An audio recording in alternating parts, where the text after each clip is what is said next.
डनकाशी news channel, सच है तो बोलेगा। उत्तर प्रदेश माध्यमिक शिक्षा परिषद ने नियमों की अनदेखी करने वाले और लगातार शून्य छात्र संख्या पर संचालित हो रहे स्व-वित्त पोषित विद्यालयों के खिलाफ बड़ी कार्रवाई की है।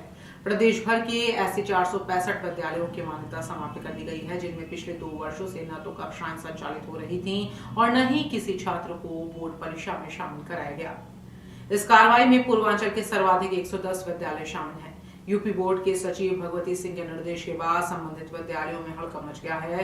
गाजीपुर जिले में भी 46 विद्यालयों की मान्यता समाप्त होने की पुष्टि जिला विद्यालय निरीक्षक प्रकाश सिंह ने दी है।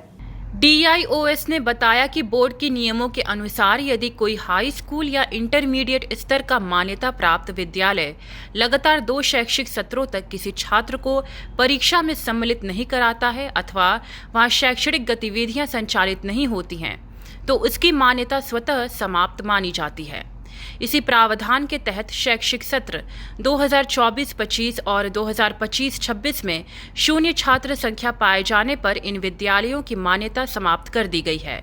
शिक्षा विभाग की इस कार्रवाई को शिक्षा व्यवस्था में पारदर्शिता और गुणवत्ता सुनिश्चित करने की दिशा में बड़ा कदम माना जा रहा है। वहीं जिले में बड़ी संख्या में विद्यालयों की मान्यता समाप्त होने के बाद शिक्षा जगत में चर्चाओं का दौर शुरू हो गया है। अधिकारियों का कहना है कि आगे भी नियमों का उल्लंघन करने वाले संस्थानों पर कड़ी निगरानी रखी जाएगी और मानकों का पालन न करने वाले विद्यालयों के खिलाफ नियमानुसार कार्रवाई जारी रहेगी।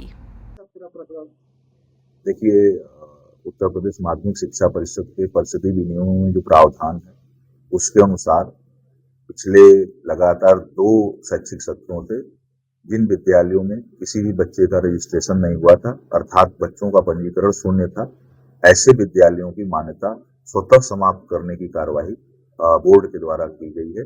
उसी के क्रम में अपने जनपद के भी काफी विद्यालय हैं, कुल विद्यालयों की संख्या 47 है, इनकी मान्यता स्वतः समाप्त की गई है। तो सर, इसमें क्या राजकीय विद्यालय है, एडेड है या वित्त पोषित विद्यालय है? नहीं, ये मान्यता प्राप्त विद्यालय है, वित्तविहीन विद्यालय है।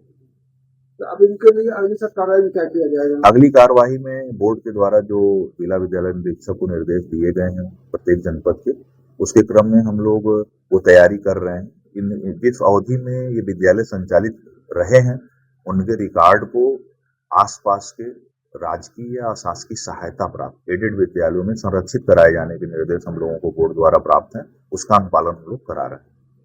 पूर्वांचल की खबरों से जुड़े रहने के लिए आज ही सब्सक्राइब करें हमारा YouTube चैनल डनकाशी और हाँ, लेटेस्ट अपडेट्स के लिए बेल आइकन को प्रेस करना ना भूलें।